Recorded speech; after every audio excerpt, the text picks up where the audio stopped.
여러분, 우리가 이 기대 다음으로 생각해야 하는 것은 순종입니다. 여러분, 예수님께서 일하는 하인들에게 저 현관 입구에 있는 허드렛 물을 떠서 손님들에게 나누어 주라고 얘기했습니다. 분명히 허드렛 물입니다. 그 물이 언제 포도주로 변했을까? 성경은 설명하지 않습니다만은 이 사람들이 그 물을 입구에 있는 돌 항아리에서 떴을 때 이미 포도주로 변해 있었을까? 아닐 거라고 생각이 됩니다. 이 사람들이 그걸 떠서 사람들에게 나누어 주는 어느 과정에서 이 허드렛 물에 불과한 것들이 아주 향기로운 맛있는 포도주로 바뀌었는데, 하인들이 예수님께서 그걸 떠다 갖다 주라 그럴 때 순종하기가 쉽지 않았을 겁니다. 아니, 물을 떠다가 포도주를 기다리고 있는 사람들에게 갖다 준다? 그것도 식수도 아니고 지금 결례용 물인데, 만약 우리가 예수님께서 명하신 이 말씀 앞에서 토를 달고, 그건 될 일이 아닙니다. 만약 우리가 그렇게 불순종하면 물이 포도주가 되는 놀라운 일은 우리 눈앞에서 벌어지지 않을 겁니다.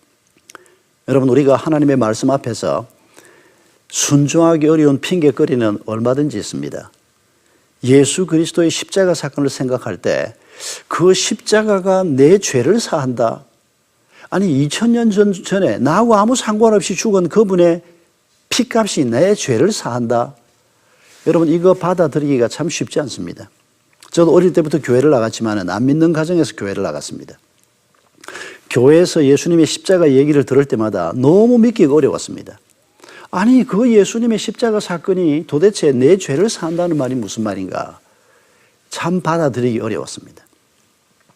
그러나 성령께서 우리를 권면하셔서 예수님께서 행하신 그 일을 우리가 받아들이도록, 그 말씀 앞에 우리가 순종하도록 우리의 마음을 부드럽게 만들고 우리의 마음을 활짝 열게 만드는 이 하나님의 역사 앞에서 우리가 마음을 열고 이 하나님의 말씀을 받아들이고 주님이 말씀하신 이 말씀 앞에 순종의 태도를 가질 때 하나님께서는 우리를 통해서 놀라운 역사를 하실 수 있을 것입니다. 여러분, 이 순종이 무조건 순종인 것을 잊지 말아야 합니다. 하나님께서 행하시는 일에 대해서 우리가 생각 없이 순종하는 것은 아닙니다. 생각 없이라고 하는 말은 별로 적당하지 않습니다. 우리가 내게 명령하시는 하나님이 얼마나 크신 분인가, 얼마나 지혜로운 분인가, 얼마나 완벽한 분인가라고 하는 신뢰의 마음을 가지고 그분이 말씀하신 것이면 무조건 간다. 바로 그런 신뢰를 얘기하는 겁니다. 너희에게 무슨 말씀을 하시든지 그대로 하라. 예수님의 어머니가 하인들에게 그렇게 부탁했고 하인들은 그렇게 행했습니다. 온전히 순종해야 합니다. 예수님께서 물을 항아리 어기까지 채우라. 예수님의 말씀에 그대로 순종한 모습을 우리에게 보여주고 있습니다. 오늘 우리가 하나님께서는 우리 한 사람 한 사람을 놀라운 하나님의 영광스러운 교회로 세우려고 하는데 왜 이렇게 향기로운 포도주로, 영광스러운 포도주로 잘 변하지 못할까? 우리에게 온전한 순종이 부족하기 때문입니다. 한 반쯤 순종했는데 더 이상 순종하지 못하는, 내 판단을 가지고 멈춰 서버리는 이런 일들이 우리 삶 속에 너무 많기 때문입니다. 물을 아귀에까지 채우라고 할 때 뭐 한 3분의 2쯤 채웠으면 되지 않습니까? 이런 정도의 태도가 아니라 말씀하신 그대로 아귀까지 채우는 이런 온전한 순종 말입니다. 그리고 끝까지 순종입니다. 물을 떠서 연회장에게 갖다 주라 할 때 그대로 갖다 주는 이런 순종의 태도를 우리에게 보여주고 있습니다. 여러분, 이런 순종이 있을 때 물이 포도주로 변하는 놀라운 사건을 우리에게 보여주고 있습니다. 여러분, 이 사건이 뭐라고요? 바로 예수 그리스도께서 십자가의 은혜를 베푸셔서 그 십자가의 은혜를 믿음으로 받아들이는 사람들에게 일어날 하나님의 영광을 우리에게 약속하는 것입니다. 교회의 영광을 우리에게 약속하는 말씀으로 바로 이 요한복음 2장 사건을 우리에게 보여주고 있는 것입니다. 여러분, 우리가 가난을 해결하는 것도 중요하고 몸이 건강해지는 것도 중요하고 우리에게 필요한 것들이 많이 있습니다. 그러나 어떤 것보다 죄를 사하는 예수 그리스도의 십자가의 은혜를 우리가 덧입지 않으면 배불리 먹어도 좋은 집에 살고 있어도 우리에게는 기쁨이 있을 수가 없습니다. 죄가 모든 문제의 진원지이기 때문입니다. 죄 문제가 해결되지 않으면 그 죄로 말미암아 내가 스스로 주인 노릇하게 되고 하나님은 배제하게 되고 하나님을 하나님 되게 하지 못하는 이 죄를 해결하는 바로 이 문제만 우리에게 극복이 된다면 우리가 향기로운 포도주로 서서히 변해가는 믿음의 길에 들어서게 되는 것입니다. 여러분, 죄 문제에 대해서 성경이 우리에게 가르쳐주는 아주 중요한 구약의 기록이 있습니다. 이스라엘 백성들이 400년 이상 이집트 땅에서 노예로 살았습니다. 그런데 하나님께서 그들을 모세를 통해서 광야 40년 그리고 여호수아를 통해서 7년 가나안 전쟁을 통해서 마침내 지금의 팔레스틴 땅에 국가를 형성하도록 했습니다. 여러분, 모세에게 5권의 성경을 주셨습니다. 창세기, 출애굽기, 레위기, 민수기, 신명기. 이 5권의 성경 말씀을 주시면서 하나님이 너희는 내 백성이다. 나는 너희의 하나님이다. 이제 너희가 내 백성이 되고 내가 너희 하나님이 되어서 함께 길을 걸어가자. 시내산에 그들을 데려다 놓고 하나님께서 우리가 시내산 언약이라고 표현하는 이런 약속의 말씀을 하나님이 선포하셨습니다. 백성들도 그 하나님의 말씀 앞에서 응답했습니다. 그리고 이 5권의 성경은 하나님의 백성이 어떻게 살아야 할 것인가를 가르쳐주는 아주 중요한 책이었습니다. 여러분, 여기에서 순서를 우리가 잘 기억해야 합니다. 하나님의 은혜로 이스라엘 백성들이 하나님의 백성이 먼저 됐습니다. 그리고 그 백성들이 어떻게 살아야 할 것인가를 하나님께서 성경 말씀을 통해서 가르쳐 주셨습니다. 그런데 여러분, 이 성경 말씀 속에 뭐가 들어있습니까? 성막 설계도가 들어있습니다. 출애굽기에 보면 성막 설계도가 소상하게 나옵니다. 성막 설계도 안에 아주 중요한 내용 중에 하나가 제사제도입니다. 여러분, 그 제사제도가 의미하는 바가 뭡니까? 하나님께서는 이스라엘 백성들이 하나님의 백성으로 살아갈 길을 보여주셨지만은 그들이 그 길을 그대로 걸어가지 못할 것을 알고 계셨습니다. 죄를 범했을 때 그 백성을 벌하고 그 백성들을 죽이기를 원치 않았습니다. 그래서 하나님께서는 속죄제 같은 제사 제도를 주셨습니다. 가령 내가 죄를 범했습니다. 그러면 내가 죽거나 내가 그 죄의 값을 치러야 합니다. 그런데 하나님께서는 나를 죽이기를 원치 않습니다. 내가 그 죄의 값을 치르기를 원치 않습니다. 그래서 나를 대신해서 1년 된 양을 가지고 나오겠습니다. 내가 칼을 꺼내서 그 양을 죽일 때 여러분, 그게 얼마나 끔찍한 광경인지 한번 상상을 해 보십시오. 그 끔찍한 광경을 하나님께서 죄를 범한 그 사람이 직접 성전에 나와서 행하게 하셨습니다. 그 일을 행하면서 이 사람이 마음속에 어떤 기도를 해야 합니까? 하나님, 내가 죽어야 하는데 하나님께서 나를 대신해서 이 양의 죽음을 받으심을 감사합니다. 다시는 내가 죄를 범하지 말게 하시고 하나님께서 인도하시는 길을 걸어가게 해 주옵소서.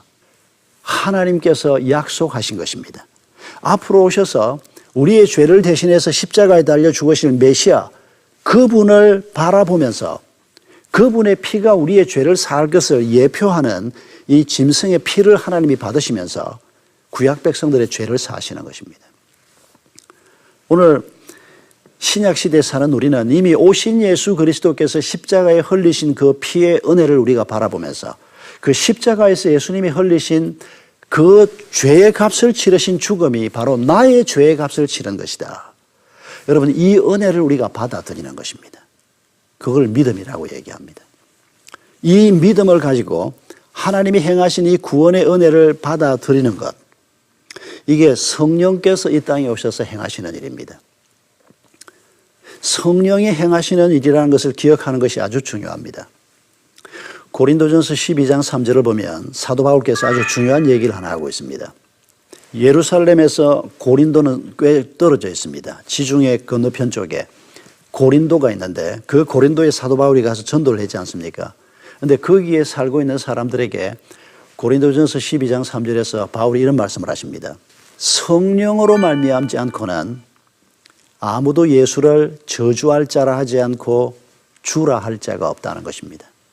사람들이 뉴스로 예수 얘기를 들은 사람들은 예수 그리스도를 저주받은 자라고 얘기합니다.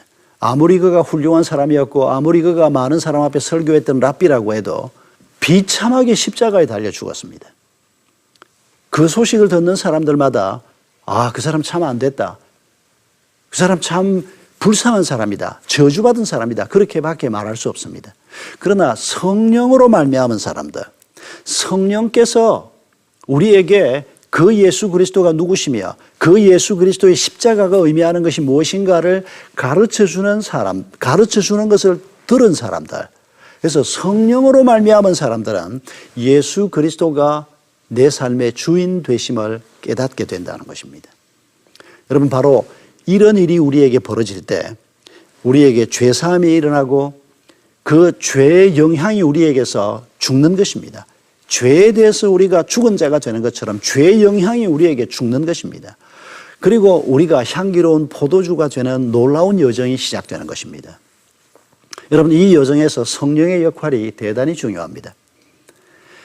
요한복음 14장과 요한복음 16장을 보면 예수님께서는 내가 떠나고 나면 보혜사 성령이 오실 것이라고 말씀하십니다. 그리고 성령이 너희와 함께 하는 것이 내가 너희와 함께 있는 것보다 더 유익하다는 이상한 말씀을 하십니다. 여러분, 생각해 보면 만약에 예수님이 아직 우리 곁에 계시거나 베드로, 바울 같은 분이 계셨으면 우리가 역시 베드로 사도가 다르다. 역시 사도 바울이 잘해. 우리가 그분들을 구경하고 그분들을 바라보고 있는 자가 될 것입니다. 그러나 하나님은 그렇게 되기를 원치 않으셨습니다. 하나님께서 행하신 일을 우리가 이 성령으로 말미암아 받아들일 때 성령이 우리 가운데 거하시고 우리는 성령이 거하는 전이 된다고 얘기합니다. 여러분, 이 말의 의미는 아주 중요합니다. 하나님이 우리 가운데 거하셔서 우리 한 사람 한 사람이 향기로운 포도주가 되고 우리 한 사람 한 사람이 작은 예수가 된다는 놀라운 말씀입니다. 우리 한 사람 한 사람이 하나님이 행하시고자 하는 바로 그 일에 21세기의 베드로가 되고 그 동네의 바울이 되는 이런 방식으로 하나님이 일하시는 것입니다. 이런 복음의 진리를 우리가 바르게 깨닫지 못하면 우리가 아주 엉뚱한 사람이 될 가능성이 많습니다. 저희 교회 한 형제는 저한테 자기가 축구를 너무너무 좋아한다고 얘기했습니다.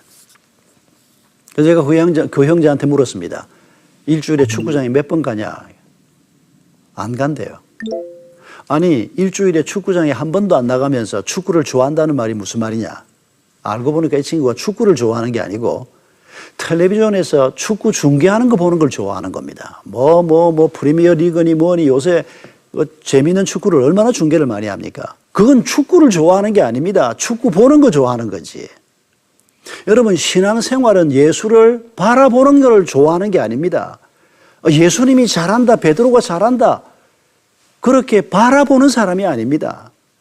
성경이 우리에게 약속하고 있는 그 약속의 말씀을 붙들고 우리 속에 거하시는 성령의 인도하심을 따라서 성령으로 기록된 하나님의 말씀의 인도함을 따라서 우리가 그 길을 걸어가는 것입니다. 그리고 우리가 향기로운 포도주로 변화되는 것입니다. 우리의 가정이 영광스럽게 세워지는 것입니다. 우리의 일터가 하나님이 거하실 만한 전이 되는 것입니다. 그래서 우리 주님께서 성령이 우리와 함께 하시는 것이 주님이 함께 하시는 것보다 그게 더 낫다고 우리에게 말씀하시는 것입니다. 여러분, 주님이 우리 곁에 계시지 않아서 우리가 좀 외롭게 느껴질 수도 있고 세상이 우리에게 보여주는 길이 아니고 하나님이 보여주는 길이 너무 좀 다른 길이라고 느껴질 수도 있습니다. 그러나 여러분, 이 세상에 값비싼 포도주 얘기를 하지만은 한 잔에 1,900만 원짜리 포도주를 마시는 사람도 있다고 하지만은 그러나 여러분, 그 포도주가 중요한 게 아니고 우리 한 사람 한 사람이 향기로운 하나님의 손에서 빚어진 포도주가 돼서 내가 서 있는 곳마다 그 맛있는 복음의 빛깔을 내고 내가 발을 딛는 곳마다 내가 일을 하고 내가 있는 곳마다 절망이 희망으로 바뀌고 어둠이 밝은 빛으로 바뀌는 이런 놀라운 역할을 하는 중심의 하나님이 우리를 세우기를 원하신다는 것입니다. 그것이 하나님께서 이 땅에 세우고자 하는 교회의 모습입니다. 이런 소망을 마음에 품고 예수 그리스도와 함께 길을 가고자 하는 여러분, 여러분에게 이런 축복이 있기를 바랍니다. 감사합니다.